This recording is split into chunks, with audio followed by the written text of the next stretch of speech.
एक बार हम लोग आस्था और विश्वास के साथ गुरु महाराज का जय घोष करें ताकि हम लोगों का अंतःकरण पवित्र हो जाए। बोलिए प्रेम से श्री सद्गुरु श्री सद्गुरु श्री सद्गुरु महाराज की जय।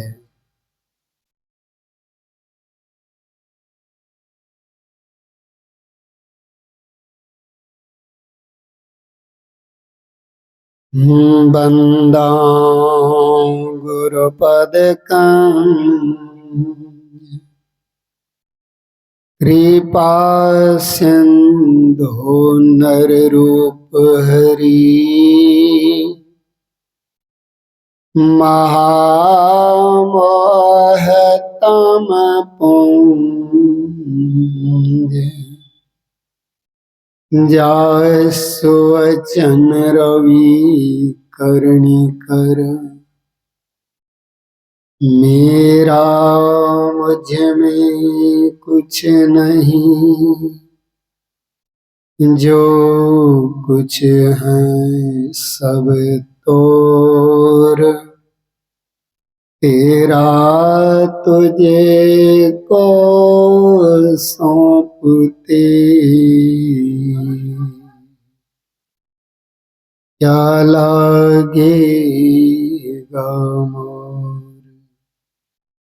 धन्य धन्य सद्गुरु सुखदा महिमा कही न जाए जो कुछ कहो तुम्हारे कृपा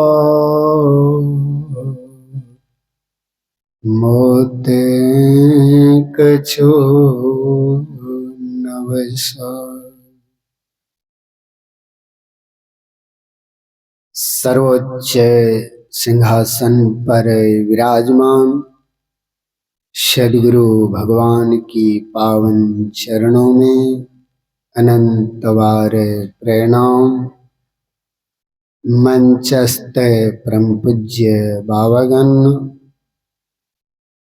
आदरणीय माता एवं भक्तिशीला बहनों, आप सबों को यह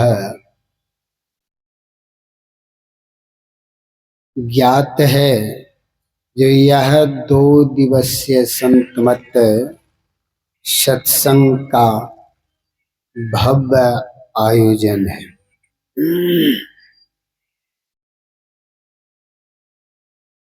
बहुत ही पुण्य का काम है जो हम सब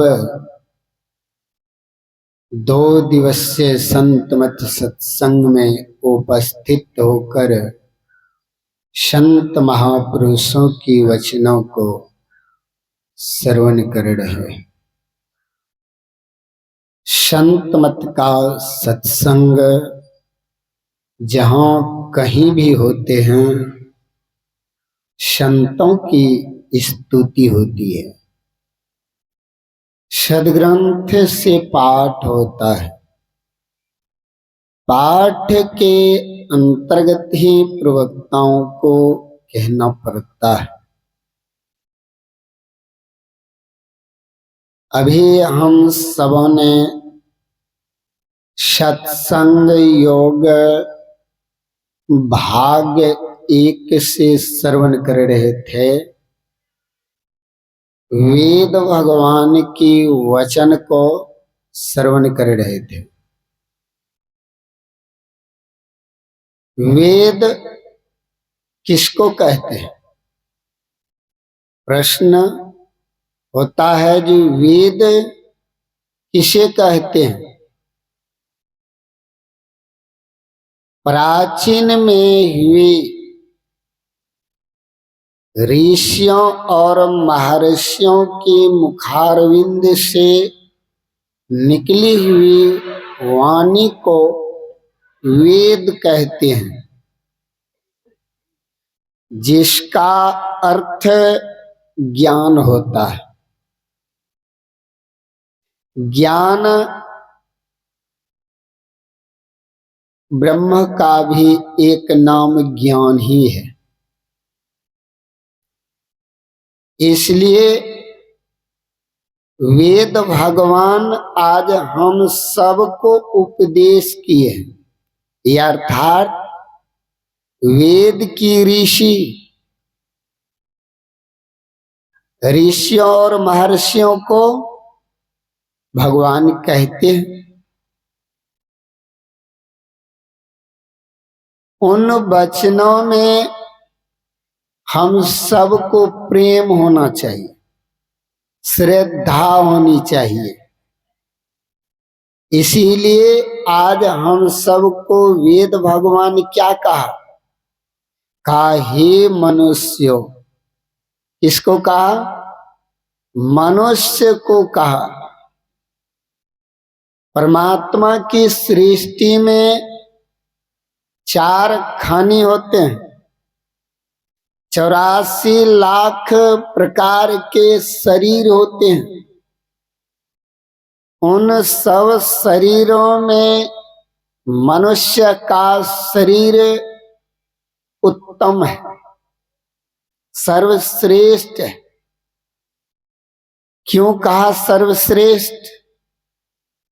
मनुष्य शरीर में जीव आत्मा आकर अपने आप की पहचान करते हैं। मैं हूं कहां था, कहां से आया और कहां को जाना है। यह ज्ञान केवल मनुष्य को है और किसी को नहीं। इसीलिए मनुष्य शरीर को सर्वश्रेष्ठ कहा है। ऐसे सर्वश्रेष्ठ शरीर को पाकर सर्वश्रेष्ठ कार्य करनी चाहिए। सर्वश्रेष्ठ कार्य भगवान का भजन है, भक्ति, जिससे जीव की मुक्ति होती है। भक्ति से ही जीव की मुक्ति होती है। मुक्ति कहते हैं छुटकारा को।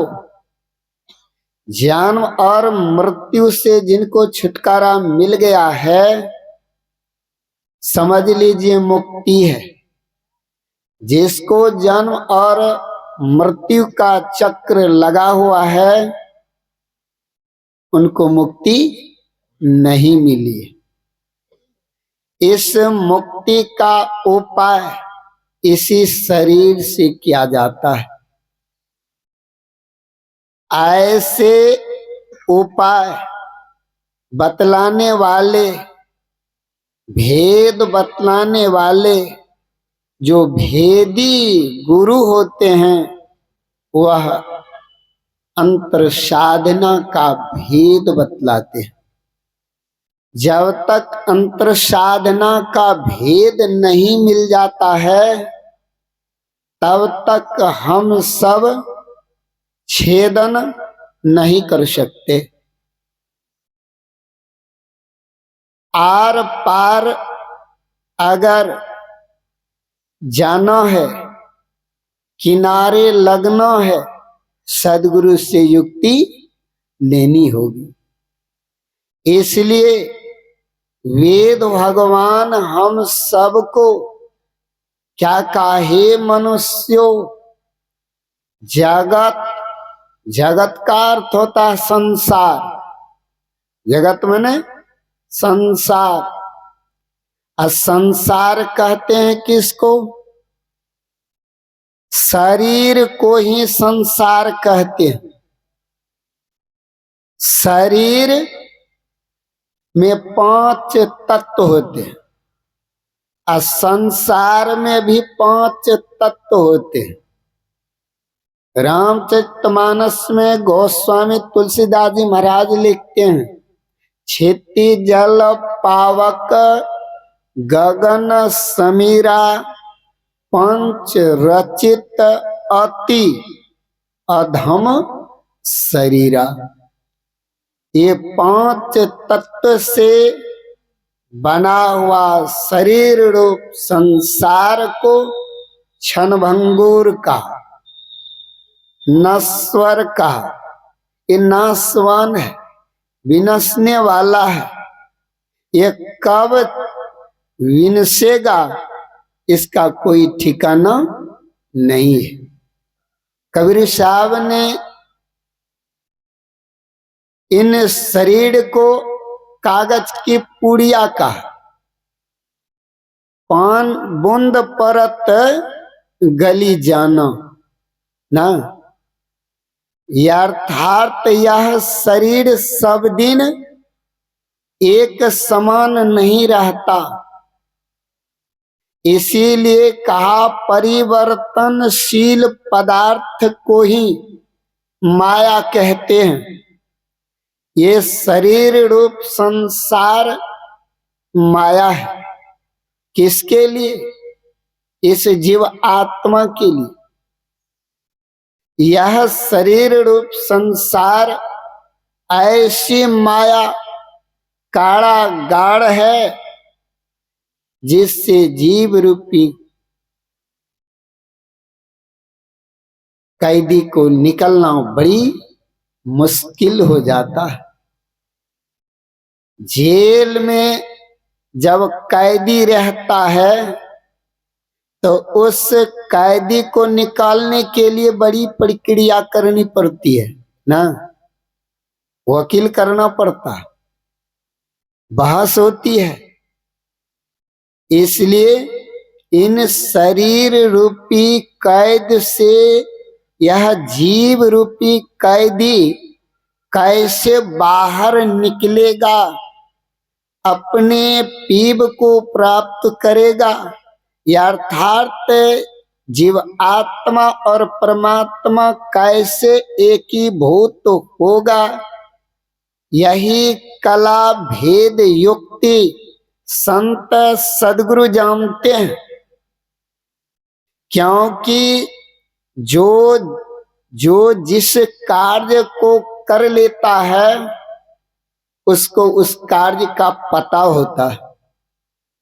संत सदगुरु इस कार्य को पूर्ण किए हैं और जो कोई उन वचनों पर चलता है वह भी वही पहुंचता है जहां उन प्रभु की पहुंच होती है, उन संत महापुरुषों की पहुंच होती है।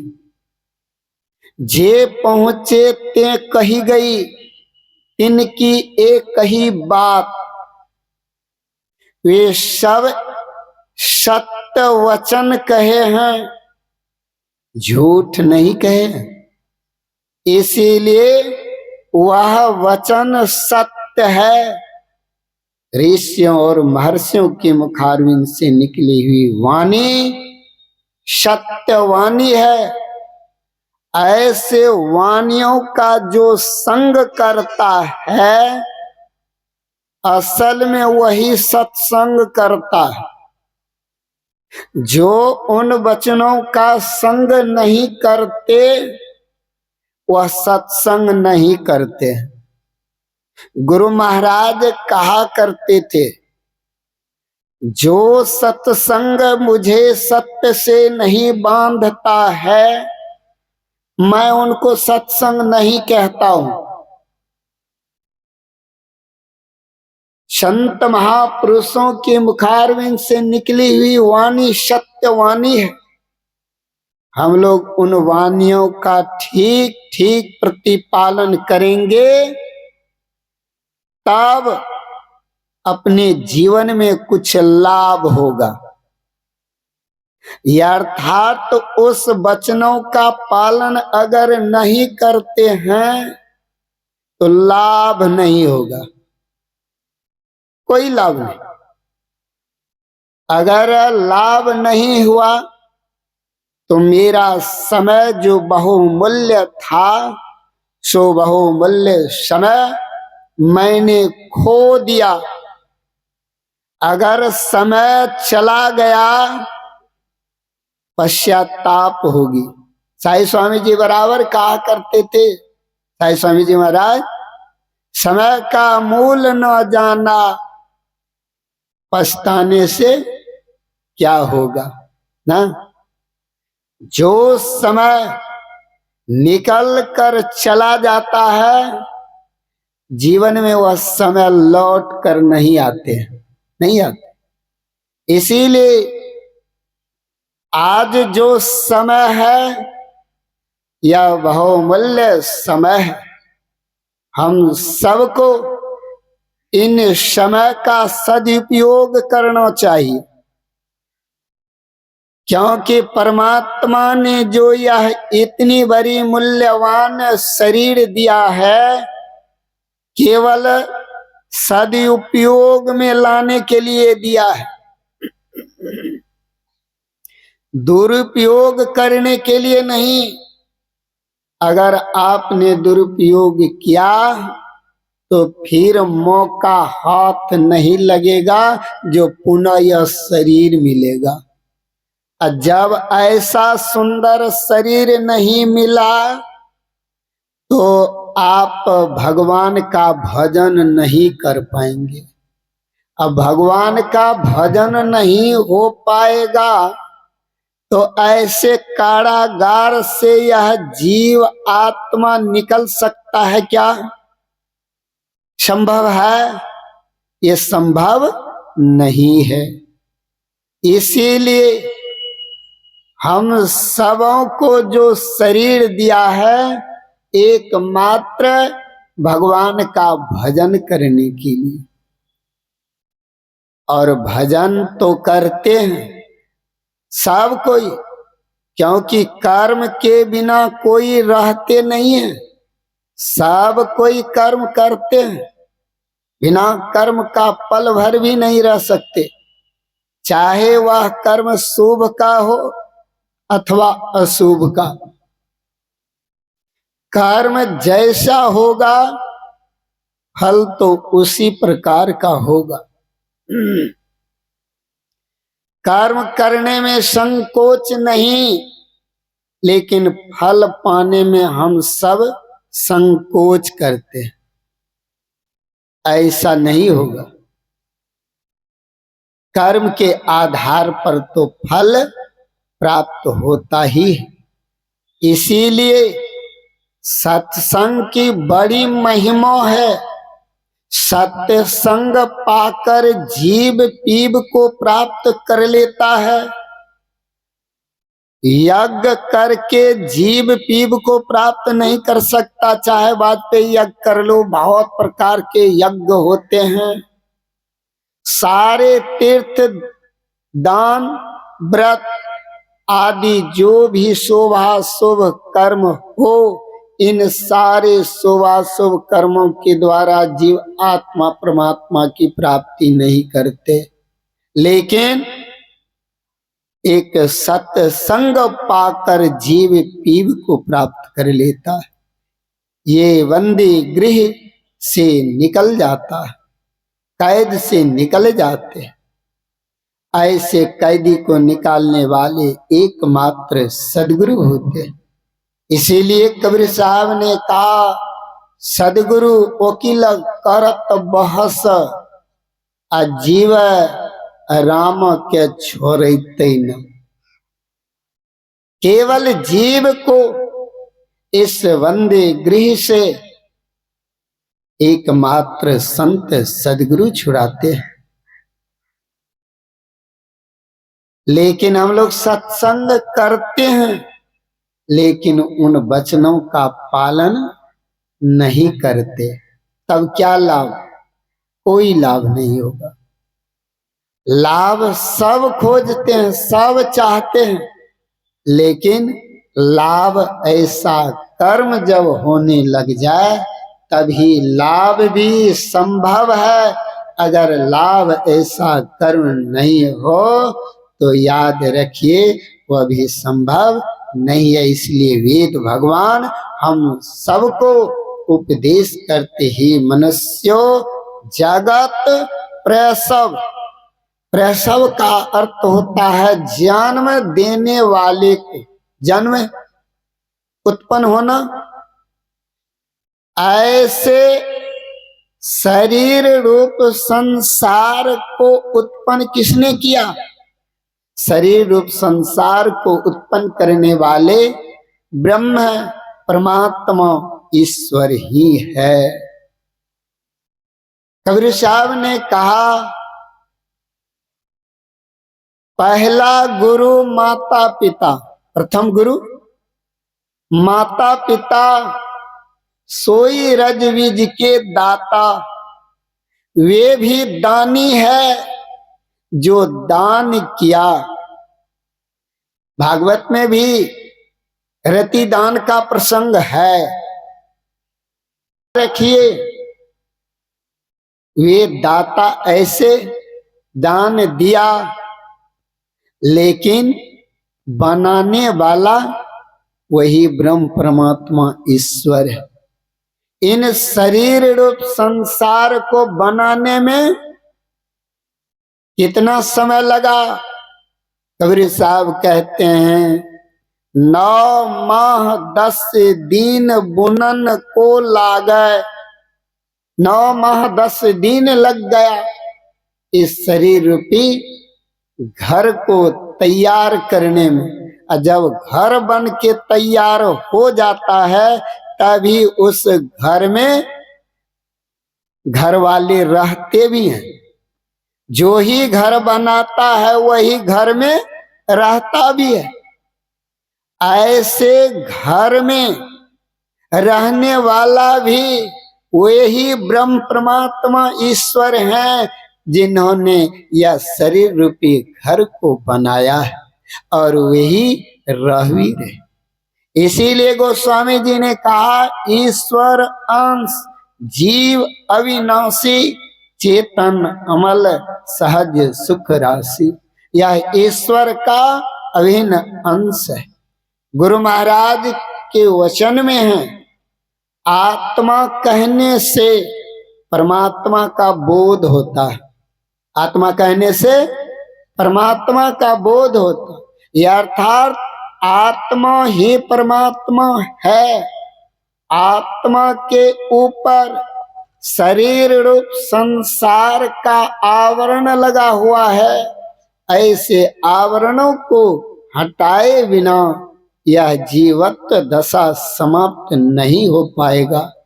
इसीलिए जीव के ऊपर ये शरीर का आवरण है। इस शरीर में भी शरीर है। कितने? 5 शरीर है। गुरुराज कहते हैं स्थूल सूक्ष्म कारण महाकारण कैवल्य हूं के पार। केवल हूं के पार अर्थात स्थूल सूक्ष्म कारण महाकारण और केवल, ये 5 शरीर को पार करना होगा तब मरना है। तब मरना है। ऐसी मरनी कौन मरते हैं? कबीर साहब ने कहा ऐसी मरनी को मरे दिन में 100 बार। ऐसी स्थिति एकमात्र संत महापुरुषों की होती है। ऐसी स्थिति आ गए तो जीते मर जाए। मर गया वह मुर्दा है, वह जिंदा नहीं, वह मुर्दा। कबीर साहब ने कहा मरिए तो मरी जाइए, छूट परे जंजाल, ऐसी मरनी को मरे दिन में 100 बार ना। ऐसी स्थिति को प्राप्त करने के लिए ही सदगुरु की जरूरत होती है, बल्कि धन की प्राप्ति के लिए नहीं। इसीलिए कहते हैं जगत प्रसव कर्ता ईश्वर का तत्व ज्ञान, अर्थात सार ज्ञान ना। सार क्या? मनुष्य शरीर प्राप्त करने का सार एकमात्र परमात्मा प्राप्ति है, भक्ति। अगर आपने कर लिया तो आप सार को निकाल लिया। ये शरीर को आषाढ़ का, गुरु महाराज कहते आहो भक्त सार भगति करऊ हो, आषाढ़ भगति करी संसार भ्रमत रही, अब भक्ति श्रम निष्फल हो। सारे कर्म आपका निष्फल चला जाएगा अगर ऐसी भक्ति जानबूझ समझ कर नहीं किया तो मेरा सब समय भी बर्बाद हो जाएगा। सब कुछ बर्बाद करने के लिए शरीर नहीं दिया, इसीलिए मनुष्य को ही वेद भगवान ने उपदेश किए हैं, क्योंकि ज्ञान उनके पास परमात्मा ने दिया है। मैं हूं कौन, तो उत्तर में जब मंथन करेंगे तो उत्तर में क्या आएगा? मैं शरीर नहीं हूं। उत्तर आएगा मैं शरीर में रहने वाला हूं। शरीर जड़ है, शरीर में रहने वाला जड़ नहीं चेतन है। ऐसे जड़ और चेतन दोनों का जो मिलाप हुआ है इसी को ग्रंथि कहते हैं। इस ग्रंथि ग्रह गांठ को खोलने के लिए उपनिषदकार ने क्या कहा विद्यते हृदय ग्रंथि छिद्यन्ते सर्व संशया क्षीयन्ते चास कर्माणि तस्मिन् दृष्टि परावरे। परे से परे परमात्मा को देख लेने पर ही जितना भी गिरह गांठ है सब संशय समाप्त हो जाएगा। इसलिए जीव आत्मा के ऊपर यह शरीर का आवरण है। सब शरीर को पार कर जाओ, दुख को पार कर जाएंगे। जब तक शरीर को पार नहीं करेंगे दुख का भी पार नहीं होगा। इसीलिए कहा पार गमन जो सार भक्ति है लोहिया में धार। इसलिए हृदय में धारण करो, अंतर्मुख होकर भजन करो। बहिर्मुख करके भजन करने से माया का ज्ञान होता है, जिस माया में ही हम सब लिपट कर रह जाते हैं। निर्वाही तत्व ब्रह्म परमात्मा ईश्वर को प्राप्त करना है तो बहिर्मुख से अंतर्मुख होकर के ही भजन करेंगे, तभी यह संभव है। इसीलिए ब्रह्म परमात्मा ईश्वर की पहचान अपने अंदर होगी, बाहर माया की होगी। बाहर में ब्रह्म का दर्शन हो भी जाए तो भी ब्रह्म का दर्शन नहीं माना गया है। तब क्या माना गया? तब कहते हैं माया का दर्शन होता है, जिससे उसका कल्याण और भला नहीं होता है। कल्याण तो अंतर्मुख से होता है। इसलिए वेद भगवान ने कहा सार को समझो। अगर आपने इस सार को निकाल लिया, जैसे दूध में घी होता है लेकिन दूध दिखते हैं, घी दिखाई नहीं देता। युक्तियों के द्वारा मत करके उसे निकाला जाता है, तब फिर घी का स्वाद अलग होता है। वैसे ही इस शरीर रूप संसार में परमार्थ छुपा हुआ है। ऐसे सदगुरु की युक्ति ही मत्थानी है। ऐसे मत्थानी को लेकर ऐसे शरीर काया को समुद्र कहा। समुद्र काया बरो समुद्र है, था न पावे कोई, मृतक हो के जो रहे मानिक पर खैसो। ऐसे समुद्र मत्थन करो। इसीलिए समुद्र मत्थन करने पर 14 रत्न निकले थे ना, वैसे ही 20 अमृत सब वैसे अमृत परमात्मा निकल आएंगे। इसलिए संत महापुरुषों की वचन को ही अमृत कहा, ऐसा वर्णन भागवत में भी है।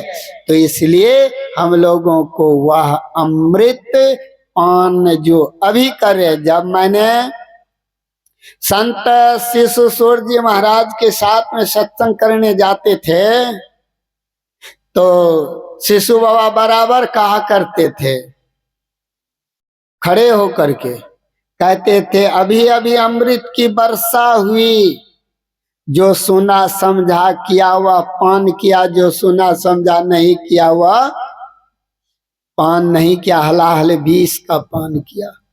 इसलिए संत महापुरुषों की वचन सत्य वचन है, उनको श्रवण मनन निध्यासन के द्वारा अनुभव ज्ञान की प्राप्ति करनी चाहिए, तभी जीव का कल्याण होगा, अन्यथा कल्याण नहीं होते।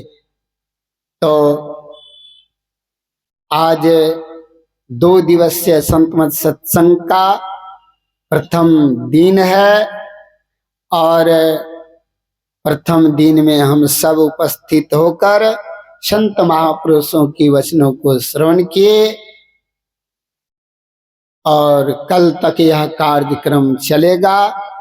मैं आप सबों से आग्रह करता हूं, आप सभी प्रेम श्रद्धा के साथ आइए इस ज्ञान यज्ञ में और पुण्य का भागी बनिए। जय गुरु महाराज।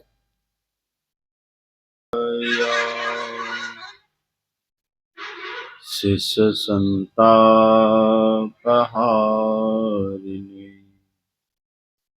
सच्चिदानंद रूपाय रामाय गुरवे नमः। रविर्वाह्य तमोहन्त्र चान्तर्ध्वान्तं महागुरुः। तस्मात् मे हि गुरुं वन्दे हृदस्थ दिवाकरम्। तस्मात् मे हि गुरुं वन्दे हृदस्थ दिवाकरम्। बोलिए प्रेम से श्री सद्गुरु महाराज की जय। श्री सद्गुरु महाराज की जय। श्री सद्गुरु महाराज की जय। इस पावन स्थल पर सादर उपस्थित अर्चनीय वंदनीय मुद मंगलमय साधु समाज के चरणों में नमन। परम आदरणीय सत्संग प्रेमी महानुभावों, पूजनीय माताओं तथा भक्तिमती बहनों, हम लोग यहाँ परमाराध्य संत सद्गुरु महाराज की असीम अनुकंपा से 2 दिवसीय संतमत सत्संग में भाग लेने के लिए आए हुए हैं। भाग लेने के लिए क्यों आए हुए हैं? एक ही उद्देश्य है कि हम से जो बिछड़े हुए हैं या जिनसे हम बिछड़े हुए हैं वे हमें मिले। हम किन से बिछड़े हुए हैं, हम किन से दूर हुए हैं, हमें स्वयं से पता नहीं है, हम लोग खुद से नहीं जानते हैं, लेकिन संत महापुरुष बतलाते हैं हमारा जिनसे बिछड़न हुआ है, जिनसे हम बिछुड़ गए हैं, वे हैं ईश्वर। हम और आप शरीर नहीं है। शरीर हमारा है जड़ और आप और हम है चेतन। शरीर है मर, आप और हम है अमर। शरीर का नाश होता है पर हमारा नाश कभी नहीं होता है। जब शरीर हमारा अभी है, अभी हम लोग हैं, जब शरीर नहीं था हम लोगों का तब भी हम लोग थे, और जब शरीर नहीं रहेगा तब भी हम लोग रहेंगे। और भी यदि विस्तार से समझिए इसको, ये जो संसार हम लोग देख रहे हैं ना, ये संसार है तब भी हम लोग हैं, और संसार जब नहीं था तब भी हम लोग थे, और संसार जब नहीं रहेगा तब भी हम लोग रहेंगे। मतलब आप और हम आत्मा, जीवात्मा, आत्म तत्व ये अमर है, इसकी कभी मृत्यु नहीं होती, कभी इसका नाश नहीं होता। ये जो शरीर हम लोगों का है, ये शरीर भले माता पिता से बना है, माता पिता के द्वारा ये मिला है, लेकिन हम लोग तो शरीर है नहीं, हम लोग इसके भीतर रहने वाले चेतन आत्मा हैं। शरीर मिला है माता पिता के माध्यम से, शरीर अलग हुआ है माता पिता के माध्यम से मिला है, लेकिन आप और हम जो जीवात्मा हैं, ये जीवात्मा कहाँ से प्रकट हुआ है, जीव कहाँ से प्रकट हुआ है, आप और हम कहाँ से निकले हैं? संत महापुरुष कहते हैं, आप पढ़ेंगे गोस्वामी तुलसीदास जी महाराज की वाणी।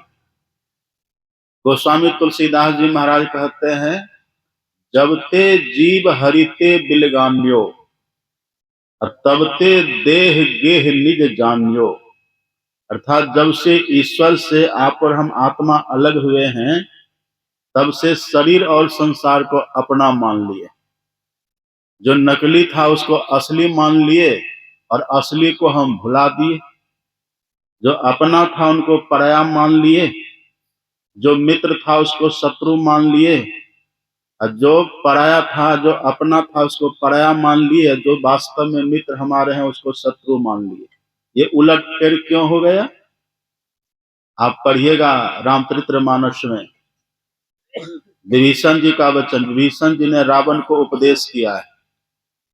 विभीषण जी ने कहा रावण से कि रावण, सुमति कुमति सबके उर रहई, नाथ पुराण निगम अस कहई। हे स्वामी, सुमति कुमति सबके भीतर रहती, ऐसा वेद पुराणों में लिखा हुआ है। जहां कुमति तह विपत्ति निधाना, जहां सुमति तह संपत्ति नाना, और जहां कुमति तहां विपत्ति निधाना। जहां सुमति रहती है वहां संपत्ति रहती है, सुख रहता है, और जहां कुमति होती है वहीं पर दुख होता है, विपत्ति होती है। इसलिए हे भैया, आपके हृदय में कुमति घर कर गया है, तब और कुमति बसई विपरीता। तब और आपके हृदय में कुमति का निवास हो गया। अब परिणाम क्या हुआ? हित अनहित मानहु रिपु रीता। जो वास्तव में हमारे हितैषी हैं उसको तो हम अनहित मान लिए, जो हमारे वास्तव में मित्र हैं उसको तो हम दूर का मान लिए, शत्रु मान लिए, अहित का मान लिए। लेकिन जो हमारे वास्तव में न कभी थे, न कभी होंगे, और अभी भी लगता है कि है पर है नहीं, उसको तो हमने अपना मान लिया। ऐसा क्यों? ये कुमति के कारण हुआ है। तो सुमति कहती है कि हम ईश्वर के हैं, हम ईश्वर के, ईश्वर अंश जीव अविनाशी चेतन अमल सहज सुख राशि। हम ईश्वर की संतान हैं, हम ईश्वर के हैं। पर घटना क्या घट गई?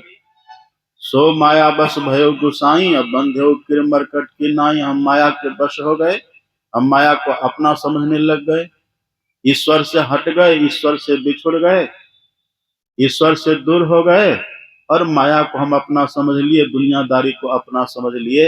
यही हमारे दुख का मूल कारण है। यही तुलसीदास जी कहते हैं, जब ते जीव हरिते बिलगान्यो, तब ते देह गेह निज जान्यो। शरीर को अपना समझने लग गए, संसार को अपना समझने लग गए, संसार वालों को अपना समझने लग गए, लेकिन जो हमारे हैं उसको हम पराया समझने लग गए, उसको हम दूर का समझने लग गए, उसको दूसरा समझने लग गए। ईश्वर हैं अपने, उनको हम पराया समझने लग गए। तो सत्संग का उद्देश्य क्या है? सत्संग का उद्देश्य है कि अपनों से हमको मिला दे।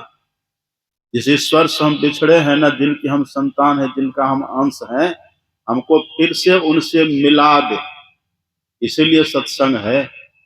हम ईश्वर से बिछड़े हैं, उनसे फिर मिलना है। एक बात देखिए, हम लोग कहते हैं ईश्वर से मिलना है, क्या ईश्वर से हम लोग दूर हैं? ईश्वर से हम लोग दूर रहते हैं। अब गीता को पढ़िए, भगवान कृष्ण का वचन है। भगवान कृष्ण कहते हैं गीता में, उपद्रष्टानुमंता च भर्ता भोक्ता महेश्वर। उपद्रष्टा, उपद्रष्टा किसको कहते हैं? उप का अर्थ होता है नजदीक।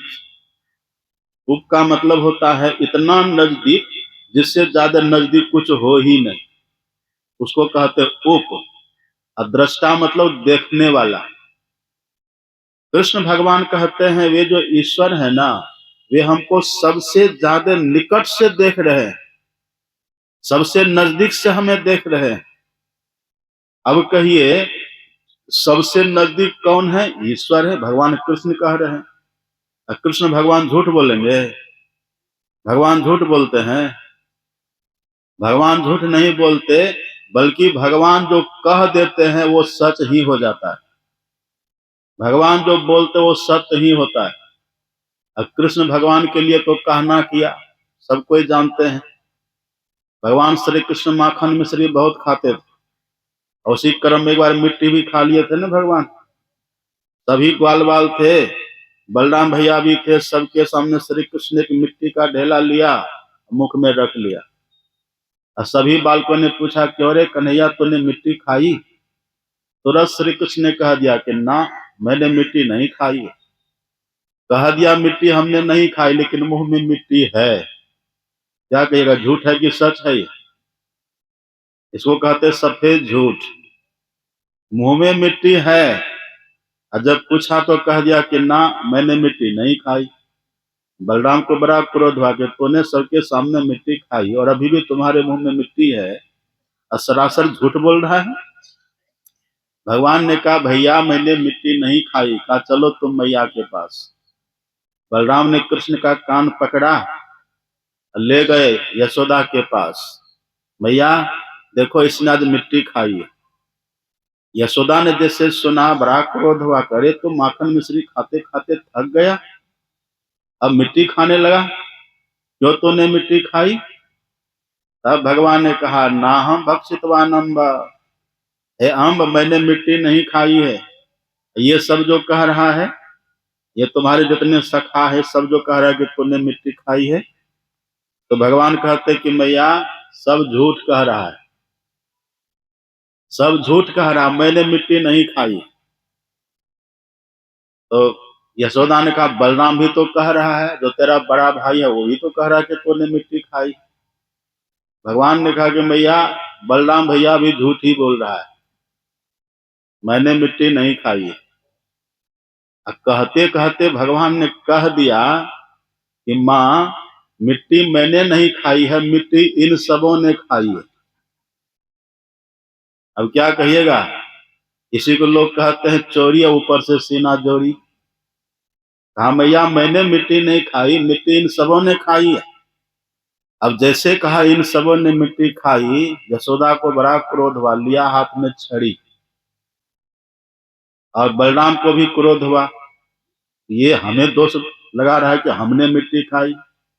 बलराम ने कहा कि मैया हाथ कंगन को आरसी किया, इसका मुंह खुलवा करके देख लो इसने मिट्टी खाई है कि न, अभी पता चल जाएगा। और जब कहा मिट्टी खुलवा करके देख लो बलराम ने, तो बलराम के मन में हुआ कि कृष्ण डर जाएगा।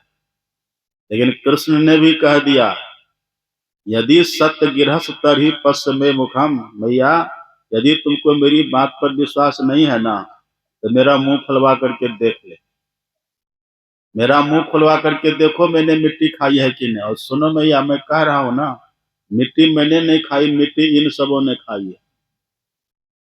यशोदा ने कहा खोलो अपना मुंह दिखाओ। अब जैसे कहा खोलो अपना मुंह दिखाओ, श्री कृष्ण ने जैसे मुंह अपना खोला, तो उसी बहाने यशोदा को विराट रूप दिखला दिया भगवान ने। और देखा श्री कृष्ण के मुख में पूरा ब्रह्मांड समाया हुआ है, और उसी पूरा ब्रह्मांड में भारतवर्ष भी है, और फिर उत्तर प्रदेश, और उत्तर प्रदेश में मथुरा जनपद, मथुरा में गोकुल, और गोकुल में नंद बाबा का आंगन, और जितने ग्वाल बाल खड़े थे सब मिट्टी चबा रहा है। भगवान ने कहा मैया देख ले मिट्टी मैंने खाई कि इन सबों ने खाई है। यशोदा मैया ने देखा, अरे हाँ लाला तुम तो ठीक कह रहे हो, मुंह अपना बंद कर लो, मुंह बंद करवा दिया। लेकिन भगवान ने सिद्ध कर दिया कि नहीं?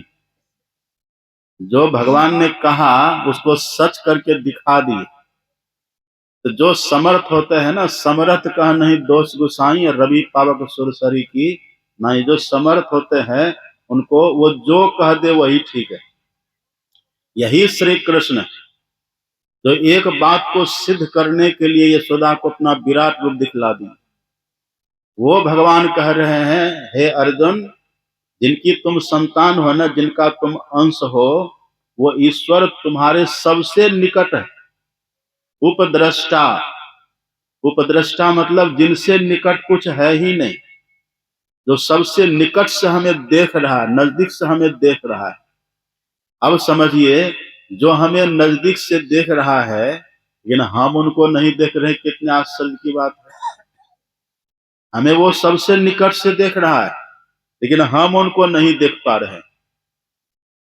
यही आश्चर्य की बात है। सबके संग में, जहां हम है ना वहीं ईश्वर है। इसलिए अपने सदगुरु महाराज जी कहते हैं ना पदावली में, अंग संग हर वक्त रहता, हमेशा हमारे साथ ही हैं।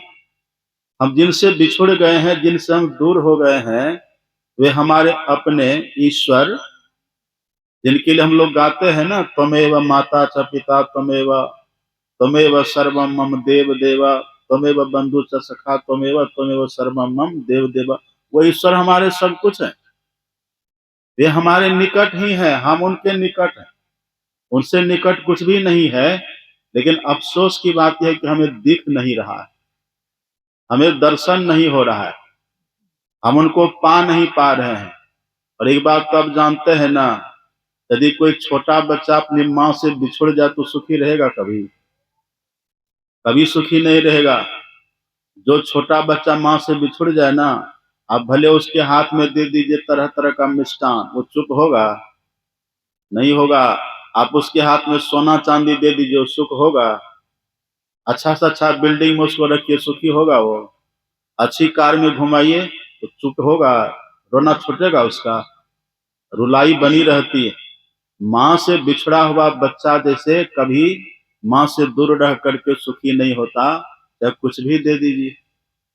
इसी तरह से आप और हम जो जीवात्मा है ना, जब तक ईश्वर से दूर रहेंगे, बिछड़े रहेंगे, कुछ भी पा लेंगे, कुछ भी मिल जाएगा, पर हम सुखी नहीं हो सकते।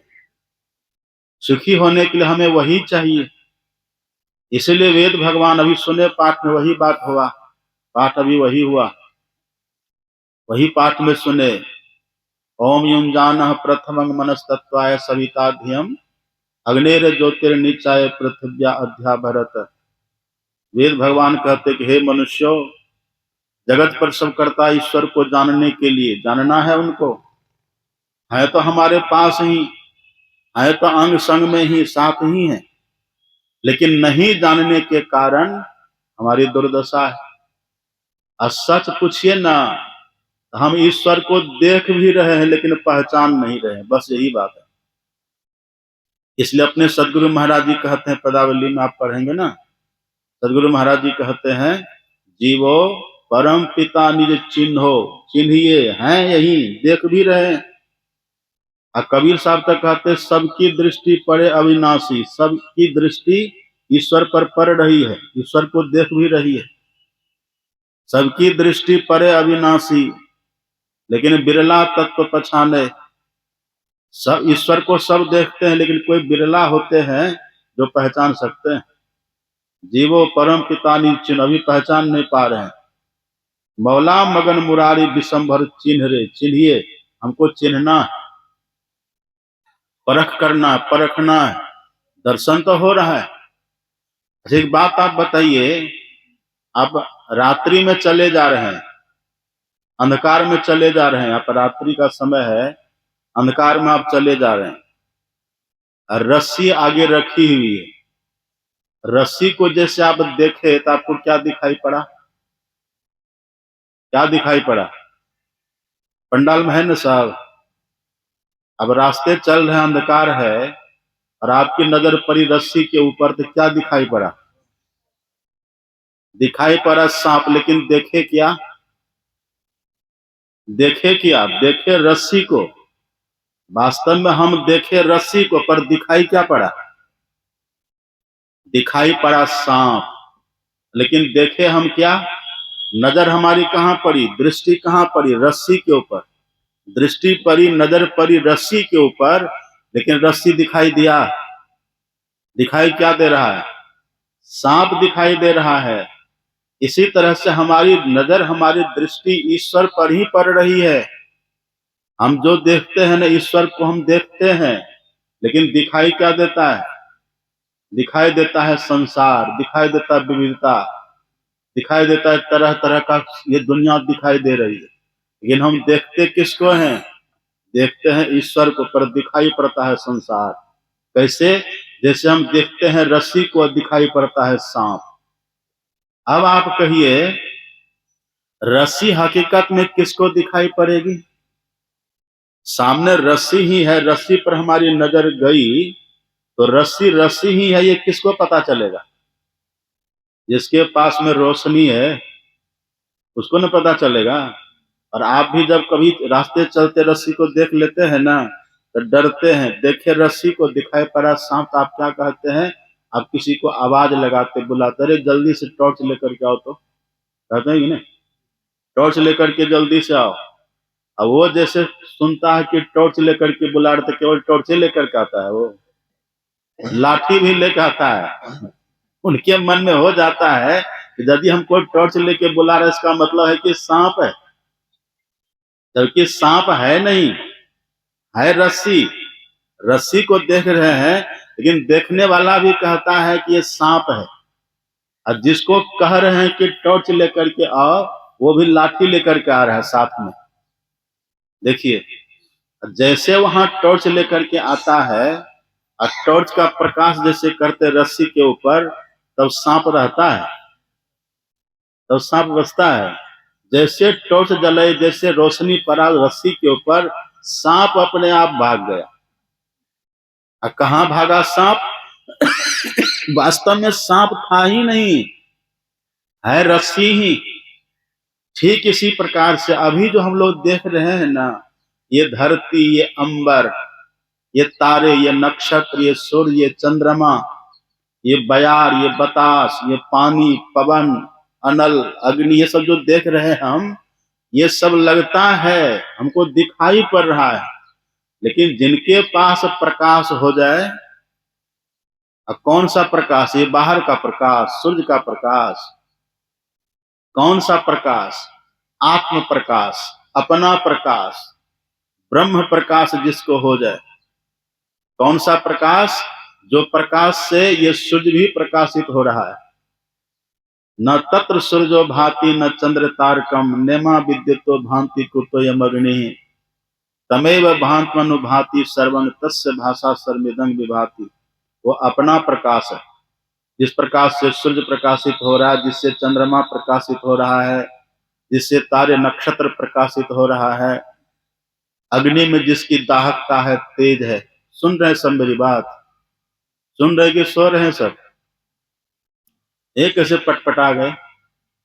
एक जगह सत्संग हो रहा था, तो सत्संग में बाबा सुना रहे थे, इस सत्संग में लाभ बहुत है, तुरंत मिलावे गुरु से।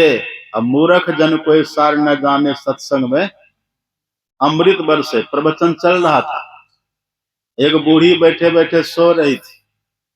और सो भी कैसे रही थी? मुंह ऊपर करके खोल कैसे, आंख बंद करके बैठी हुई है। अब बगल में दूसरी बुढ़िया के पास संतरा था, तो संतरा को छील करके उसको निचोड़ करके 2-4 बूंद उसके मुंह में डाल दिया। उसको स्वाद लगा बढ़िया। आरती के बाद जब बुढ़िया सत्संग से निकली, तो वो कहते करे, आज जो बाबा प्रवचन कर रहे थे ना, हमको अनुभव हो गया। क्या?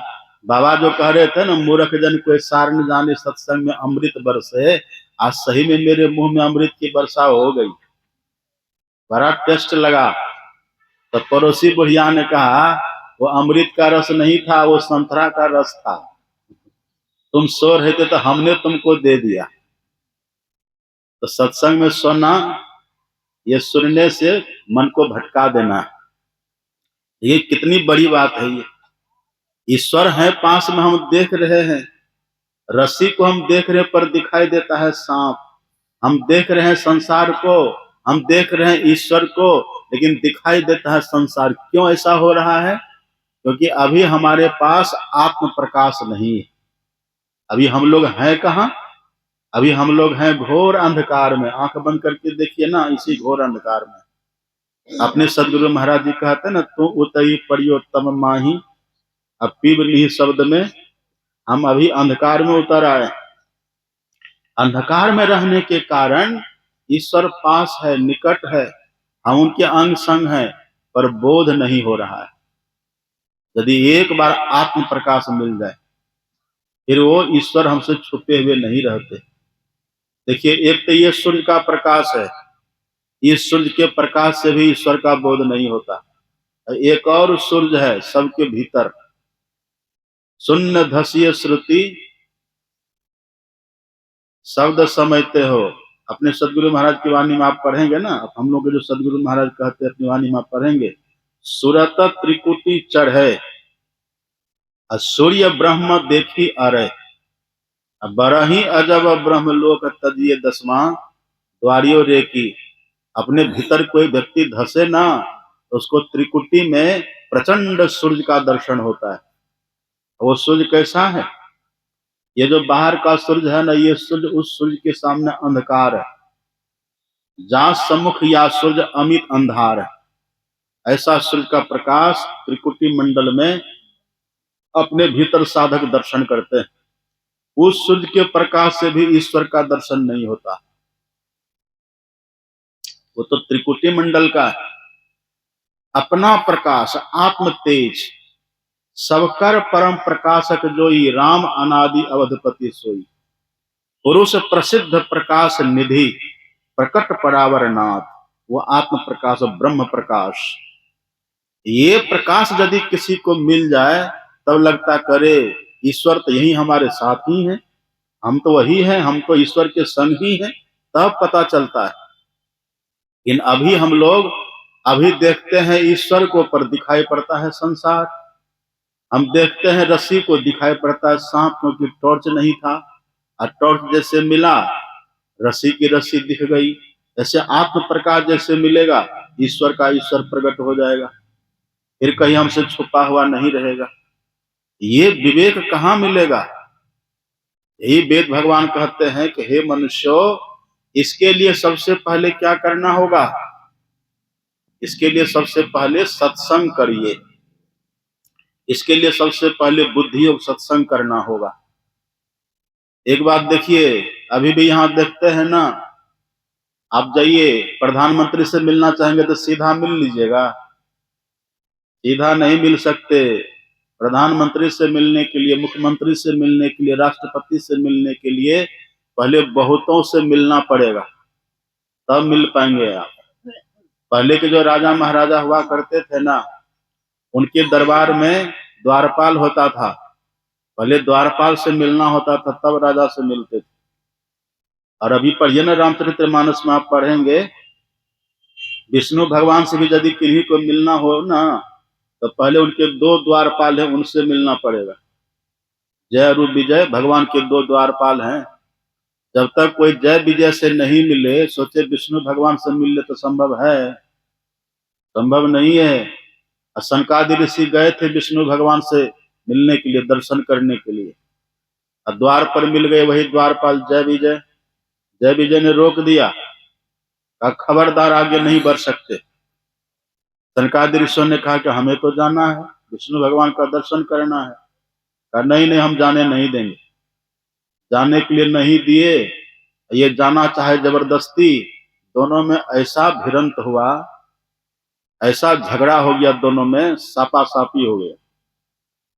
सनकादि ऋषि ने श्राप दे दिया जय विजय को, और उसी के श्राप के चलते वही जय विजय हिरण्यकशिपु हिरण्याक्ष बन गया, फिर वही रावण कुंभकर्ण बन गया, फिर वही शिशुपाल दंतवक्र बन गया, और वही सनकादि ऋषि प्रहलाद बन गए, फिर वही विभीषण बन गए, फिर वही उद्धव बन गए। देखिए, द्वारपाल से जो ठीक से मिल करके नहीं गए, परिणाम कितना खतरनाक हो गया। राक्षस बन जाना पड़ा। ये पहले की प्रथा थी और अभी भी है। जो बड़े लोग होते हैं उनसे आप डायरेक्ट नहीं मिल सकते, पहले उनके अपनों से मिलना पड़ता है। सुदामा का प्रसंग आप पढ़िए ना, जब द्वारका गए हैं भगवान श्री कृष्ण से मिलने के लिए सुदामा, तो 7 ड्योढ़ियों को पार करके तब जाना पड़ा कृष्ण भगवान के पास। 6 ड्योढ़ी को तो आराम से पार कर गए, और 7वां ड्योढ़ी पर जब गए तो वहां द्वारपाल ने रोक दिया, कहा खबरदार तुम नहीं जा सकते। सुदामा ने कहा कि देखो हम द्वारकाधीश के मित्र हैं। कहा जा जा, मित्र बनते हैं। शीश पगा न झगा तन पे, पाय उपा न की नहीं सामा। न तो तुम्हारे पैर में जूते चप्पल हैं, न तो माथे पर पगड़ी है, न तो कुर्ता कमीज है, और चले हो द्वारकाधीश के मित्र बनने के लिए, भागो यहाँ से। भगाया। बहुत कुछ हुआ वहां, बड़ी घटना घटी, विघटन हो गया। कितने धक्के खाने पड़े हैं उद्धव ये सुदामा जी, तब जाकर के अंतिम में दर्शन होता है। ये सब तो बाहर की बात है। अब कहिए ईश्वर से बड़े कोई हैं, परमात्मा से बड़े कोई हैं? विष्णु भगवान के द्वार पर 2 द्वारपाल है, जय विजय। शंकर भगवान के द्वार पर भी नंदीश्वर, वो द्वारपाल बन के बैठे रहते हैं। अब भैरव भगवान के दरबार में भी रहते ना विठल भगवान, कुत्ता, ऐसा लोग कहते हैं। सब देखिए द्वारपाल है सब। जब इन्हीं सब के द्वारपाल हैं, आपको पता है विष्णु भगवान, ये परमात्मा के दरबार में कितने विष्णु हैं? कोटि है विष्णु जहां कोटि शिव खरे हैं, कोटि ब्रह्मा तहां कथे बानी। अब कोटि देवी जहां खड़ी है चिड़िया, कोटि फन सहस ना मरम जानी। कोटि आकाश पाताल फिर कोटि है, कोटि ब्रह्मांड 100 कोटि ज्ञानी। अरे हारे पलटू बड़े दरबार में, इंद्र है कोटि तह भरे पानी।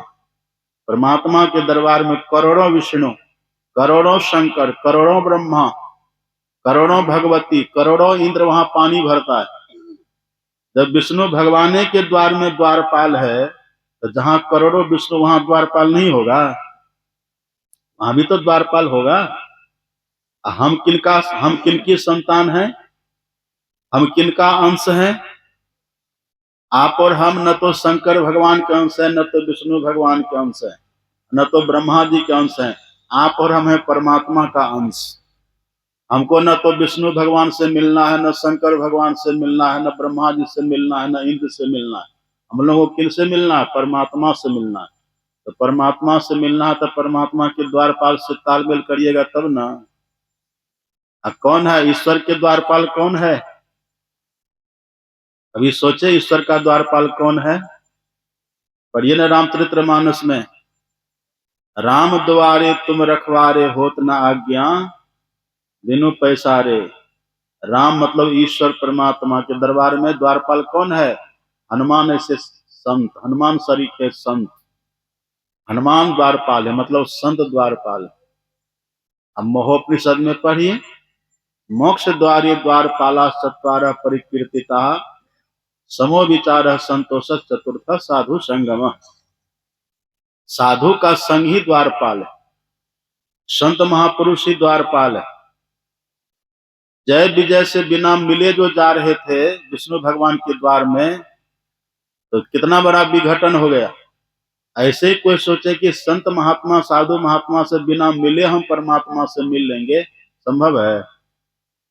संभव? कभी कभी संभव नहीं है।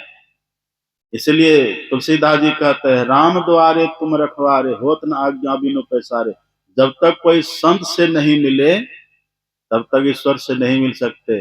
और संत से मिल लिए तब, जैसे संत से मिलेंगे, अब मोहि भाव भरोस हनुमंता, बिनु हरि कृपा मिल ही नहीं क्षमता। जैसे ईश्वर मिले, जैसे संत मिले, तो समझिए ईश्वर भी मिल जाएंगे। और संत नहीं मिले, कितनों प्रयास करते रहिए, ईश्वर कभी नहीं मिलेंगे। इसलिए सबसे पहले वेद भगवान कहते हैं कि संत का संग करिए। और अपने सदगुरु महाराज क्या कहते हैं? पढ़िए ना, अपने सदगुरु महाराज जी कहते हैं, घटपट त्यों के पार में साईं बसे ही अंतरे, और जो मिलन को चाहता चटपट से कर संग संतरे। यदि ईश्वर से मिलना चाहते हैं ना तो चटपट मतलब क्या, जल्दी, शीघ्र शीघ्र संत का संग करिए, संतों के सानिध्य में जाइए, संत का संग करिए। और जैसे संत के संग में रहेंगे संतों से अपनापन होगा, प्रेम बढ़ेगा। बस संत की कृपा से ईश्वर का दर्शन सुलभ हो जाएगा। ईश्वर है तो यही, संत वो दृष्टि हमें दे देते हैं। है नेरे सुझत नहीं ल्यानत ऐसो जिंद, तुलसी या संसार को भयो मोतिया बिंद। है तो ईश्वर यही, लेकिन हमारी आंख पर ही मोतिया बिंद हो गया। मोतिया बिंद में क्या होता है, आंख पर लेयर चढ़ जाता है, परत। आंख पर परत जैसे चढ़ा, बस कुछ दिखेगा ही नहीं। ऐसे हमारी आंख पर भी परत चढ़ गया है, 3-3 परत चढ़ गया, अंधकार प्रकाश शब्द। कभी दिखेंगे ईश्वर? ये परत को खत्म करना है, ये मोतियाबिंद को हटाना है। और ये कैसे होगा? ये संतों के संग से होगा। जो संत के संग में जाएंगे, संत का वचन सुनेंगे, संत से स्नेह प्रेम करेंगे, उन्हीं को ईश्वर का दर्शन होता है। बिना संत दर्शन के ईश्वर दर्शन नहीं होता। इसलिए ये जरूरी है। संत पलटू साहब की वाणी में आप पढ़ेंगे, पलटू साहब कहते हैं, राम समीपी संत हैं, वे जो करे सो होए, वे जो करे सो होए, हुकुम में उनके साहब। संत कहे सोई करे, राम ना करते वाहिब। संत यदि कह दे ईश्वर से कि इनको दर्शन दीजिए, उन्हीं को दर्शन देते हैं। इसलिए संत से बहुत प्रेम करना चाहिए। अब सवाल एक और है, संत का मिलना बड़ा कठिन है। निगमागम पुराण मत एहा, कहि सिद्ध मुनि नहीं संदेहा। संत विशुद्ध मिलई परतेई, चितवई राम कृपा करी जई। सब वेद पुराण सब कहता है कि संत के बिना ईश्वर तो मिलेंगे नहीं, लेकिन संत का मिलना बहुत कठिन है। कैसा संत? विशुद्ध संत, पूर्ण संत, जो वास्तव में संत। दिखावा वाले तो बहुत मिल जाएंगे।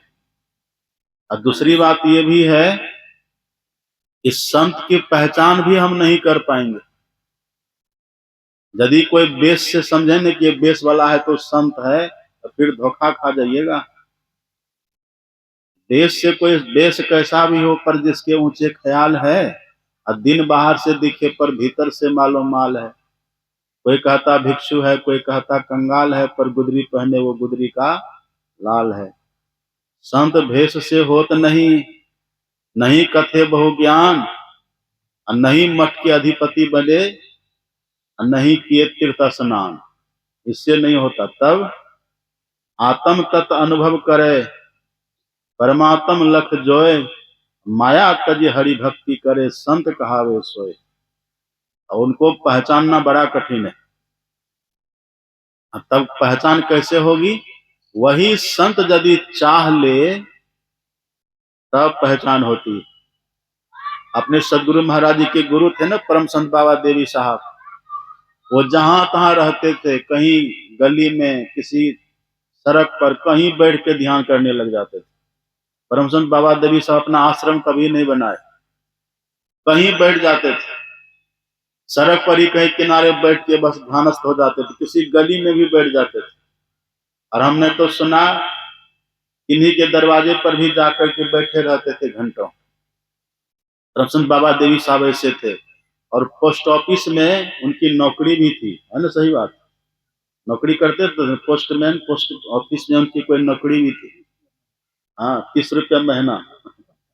बड़े स्वावलंबी थे परम संत बाबा देवी साहब। लेकिन साधना कितनी थी उनकी, पर ही अपने गुरु महाराज जी ने वर्णन किया है। पूर्ण भेदी बाबा देवी साहब, पूर्ण भेदी थे। भेदी केवल पढ़ लिख करके नहीं, सुन सुना करके नहीं, अनुभव करके। लेकिन रहते थे कहाँ? जहां तहां रहते थे। एक बार तो किसी के बरामदा पर बाबा साहब बैठे हुए थे और बजरा की रोटी खा रहे थे। बजरा की रोटी खाए?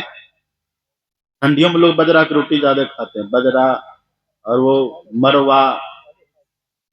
हाँ, ठंडियों में अब भी लोग खाते हैं शहरों में, पहले लोग गांव में भी खाते थे, खेती होती थी बजरा की, तो बाबा साहब बजरा की रोटी खा रहे थे, नमक मिर्च खा रहे थे, कुछ ज्यादा वैरायटी नहीं था। देखिए पूर्णत्व कितना है।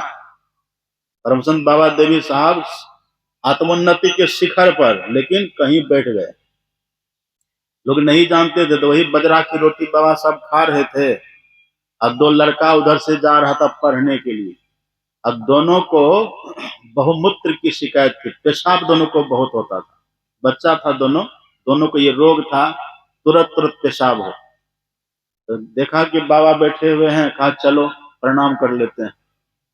श्रद्धा थी उसमें, एक था कायस्थ, एक थे ब्राह्मण, दो बच्चा थे, दोनों दो जात के थे।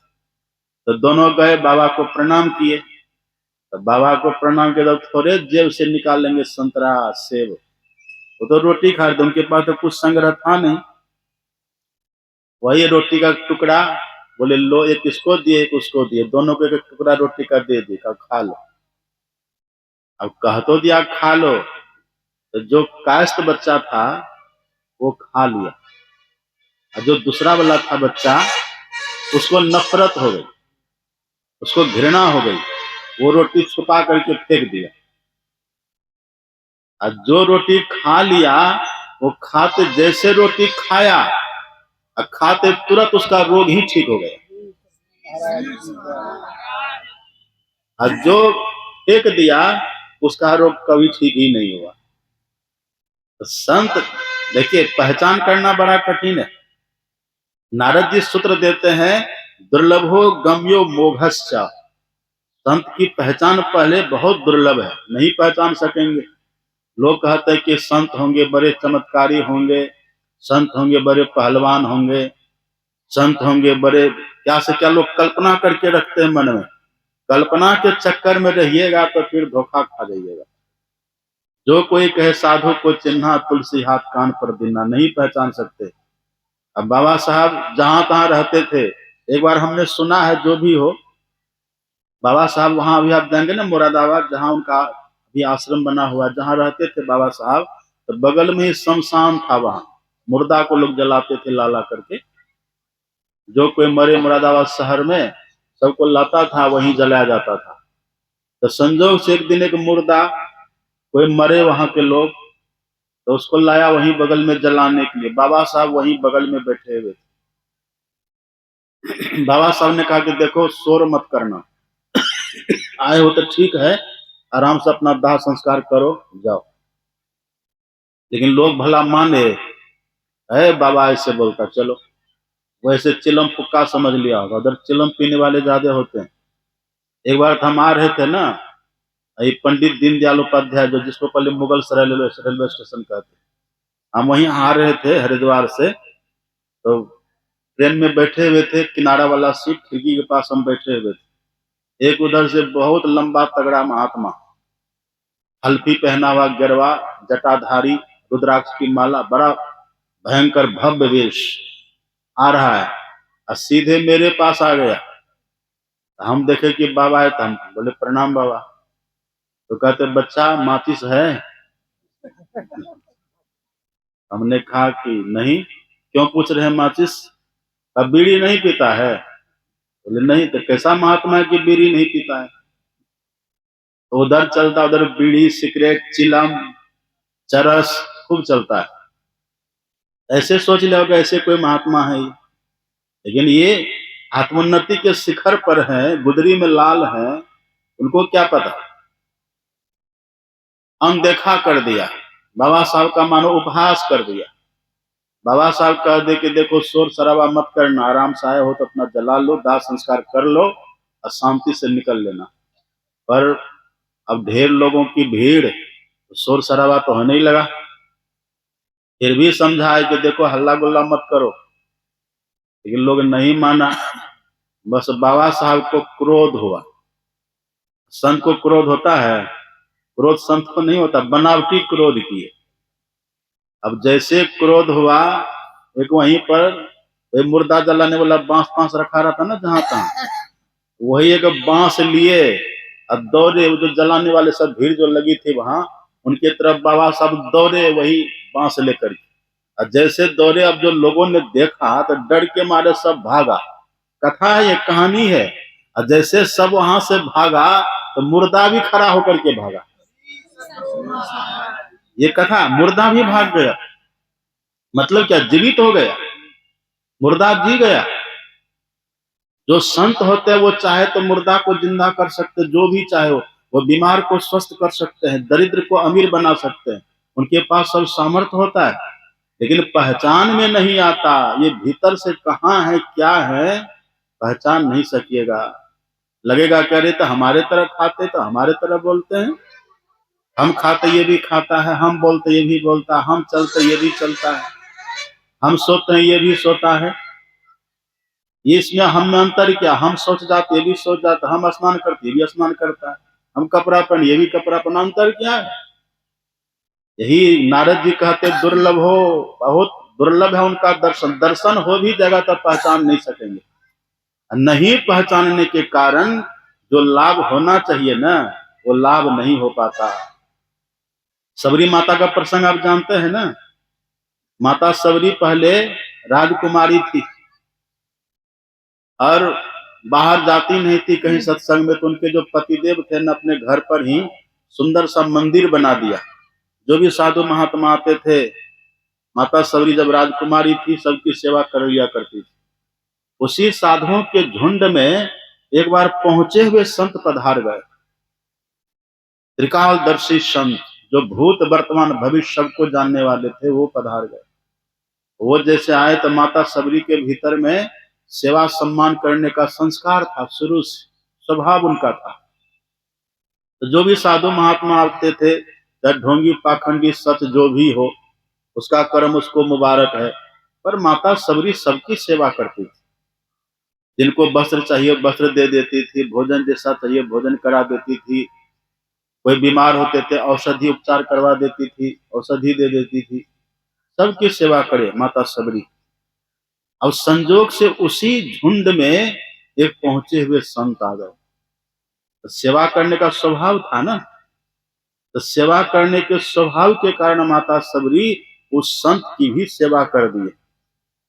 और एक बात देखिए, संत जो होते हैं ना, संत नमक हराम नहीं होते, नमक हलाल होते। यदि एक चुटकी नमक भी किसी का वो खा लेते हैं ना, उसका बदला चुकाते हैं, चाहे जैसे भी हो। वो ऋण कर्ज अपने ऊपर नहीं रखते, इसलिए तो पहले से अब तक संत महात्माओं को भोजन कराने की महिमा है। कल हम आ रहे थे यहाँ तो हमारे काशी बाबू फोन किए कि बाबा भोजन मेरे यहाँ। तो कल तो आने का था नहीं शाम में, पर इनको लगा हुआ कि अभी शाम में बाबा आएंगे। हमने कहा अभी तो हम जा नहीं रहे हैं, हम तो कल सवेरे आएंगे। तो रात हम वहीं, अपना आश्रम है ना, सदगुरु महाराज जी की जन्मभूमि, बड़ा पावन स्थान है, खोक्सी श्याम मझवा, वहीं बगल में हम थे। रात्रि फिर वहीं चले गए, वहीं हम विश्राम किए, आश्रम में रहे, फिर वहां से चले। तो देखिए प्रथा है ना भोजन कराने का लोगों का।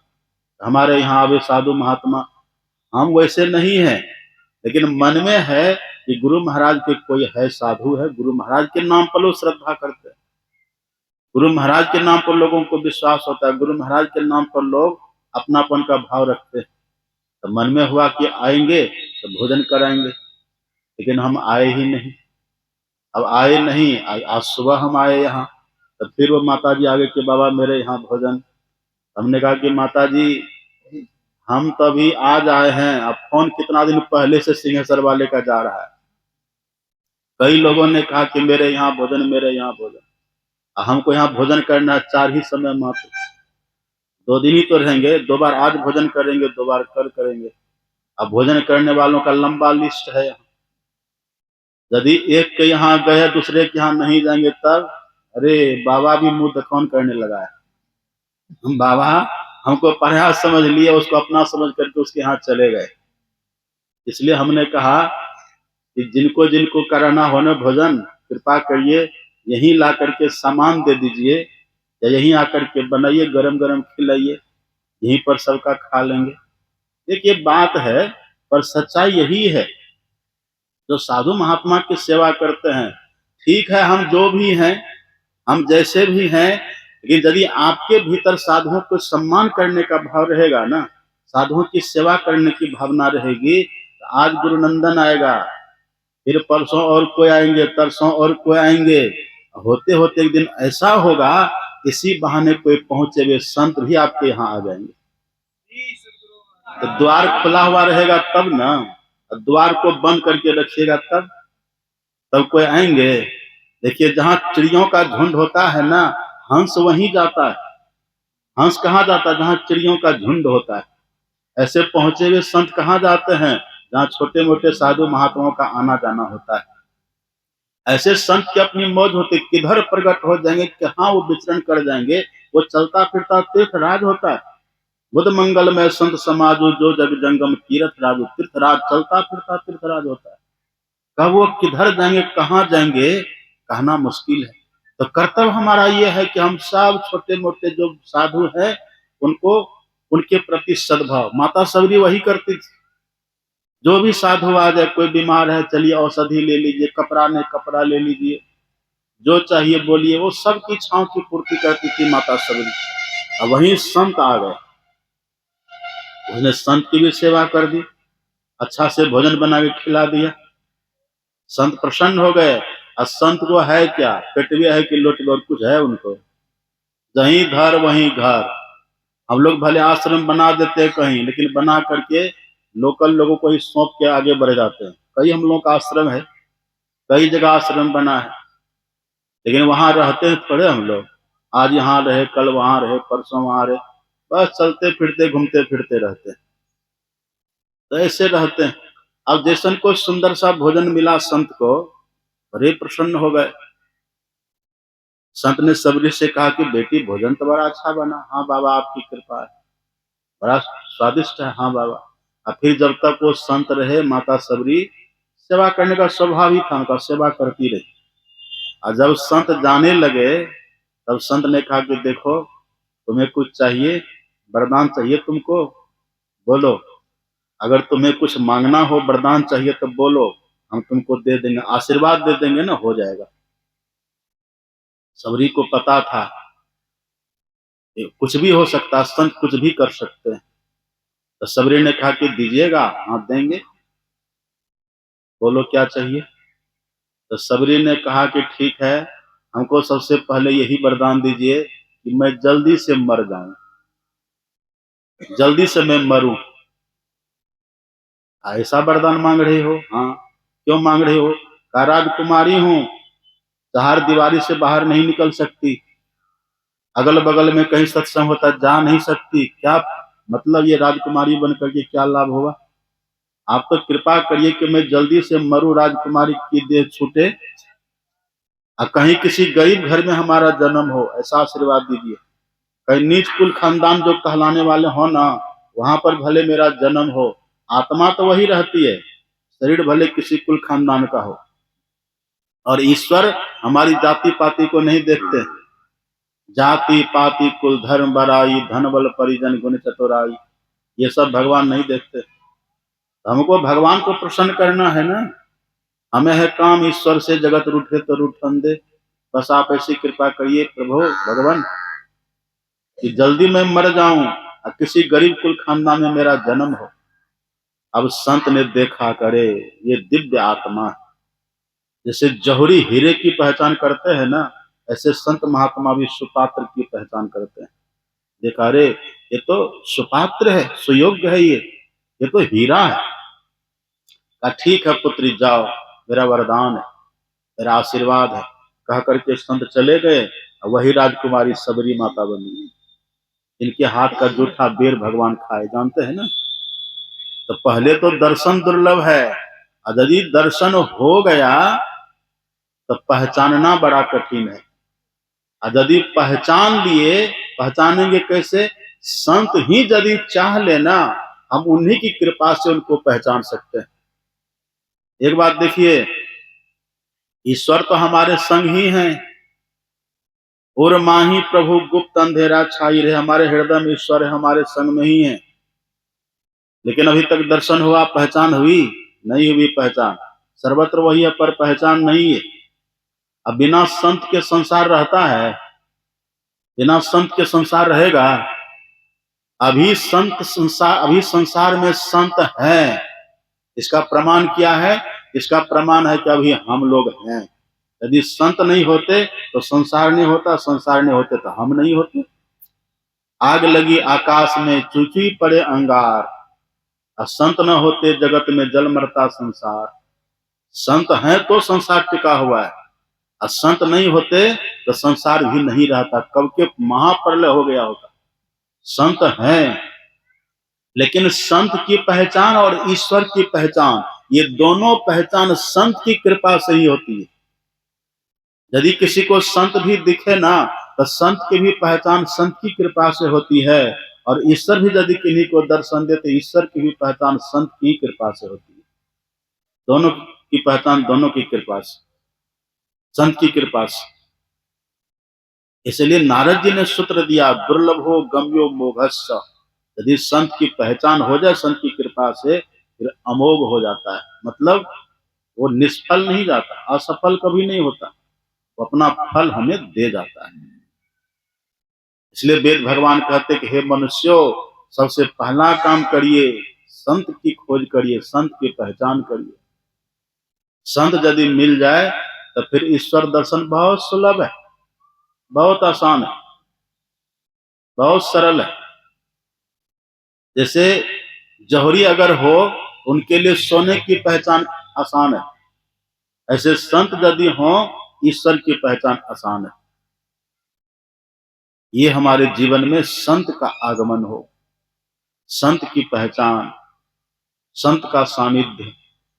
प्रसंग मजरम पासम आत्मना कवियो विदुहु, स एव साधु सुकृतो मोक्ष द्वारम अपावृतम। आसक्ति यदि दुनिया में किसी के प्रति होगी तो बंधन हो जाएगा, और यदि वही आसक्ति किसी संत के प्रति हमारी हो जाए तो मुक्ति का खुला हुआ द्वार हो जाता है, मोक्ष का खुला हुआ द्वार हो जाता है। तो सबसे पहले संत का सानिध्य। तो एक बात देखिए, यदि संत नहीं मिले ना, अपने सदगुरु महाराज जी कहते थे, यदि संत नहीं मिले तो एक और उपाय है, दूसरा उपाय। उसके बाद का जो दूसरा उपाय, एक और उपाय, क्या उपाय है? बोले संत यदि नहीं मिले ना, तो संत की वाणी का सहारा लीजिए, संत वाणी। इसलिए अपने सत्संग में संत वाणी की प्रधानता है। वेद का पाठ होता है, उपनिषद का पाठ होता है, संत वाणी में कबीर साहब की वाणी, संत गुरु नानक की वाणी, सदगुरु महाराज की वाणी, कबीर तुलसीदास, सूरदास, इनकी जो वाणियां होती है ना, संत वाणी में भी बहुत ताकत है। ये ताकत देखने में किसको आएगी? ये ताकत उनको देखने में आती है जो संतवाणी को सुने और समझे। सुनी समझहि जन मुदित मन। जो सुनेंगे वही समझेंगे, और जो समझेंगे वही करेंगे, और जो करेंगे वही पाएंगे। सुनेंगे नहीं तो समझेंगे क्या, समझेंगे नहीं तो करेंगे क्या, और करेंगे नहीं तो फिर हम पाएंगे क्या? तो जो सुनेंगे, एक बात देखिए, जब तक हम सुन नहीं आएगा। अब फल देखने में कब आता है? फल देखने में आएगा जब हम निधिध्यासन करेंगे, अभ्यास करेंगे, तब फल देखने में आता है। अभी सुने ना, हमारे बेचन बाबू एक श्लोक सुनाए अभी शुरू में, गंगा पापम शशि तापम दैन्यं कल्पतरुर हरेत, पापम तापम तथा दैन्यं सद्य साधु समागम। चंद्रमा ताप का हरण करता है, गंगा पाप का हरण करती है, और कल्प वृक्ष दरिद्रता का हरण करता है। यदि कोई संत का संग करे, साधु का संग करे, तो पाप ताप दरिद्रता तीनों का शीघ्र ही नाश होता है। शीघ्र का कहने का मतलब क्या हुआ? जो अभ्यास करे उसके लिए। इन्हें कि बस सुनते रहे, समझते रहे, और करना धरना कुछ नहीं, तब नहीं होगा। करेंगे साथ में तब। और करेंगे कौन? जो करने के लिए जानेंगे। और करने के लिए जानेंगे कौन? जो दीक्षा लेते हैं। अपने सदगुरु महाराज जी कहते हैं, पढ़ेंगे, अपने सदगुरु महाराज जी कहते हैं, करी सत्संग गुरु खोज करिए, चुनिए गुरु सच्चा, बिन सतगुरु के ज्ञान पंथ सब कच्चा ही कच्चा। जो सत्संग करे सत्संग करके सदगुरु की खोज करे, संत की खोज करे। सदगुरु महाराज सदगुरु की खोज करके उनसे सदयुक्ति जाने।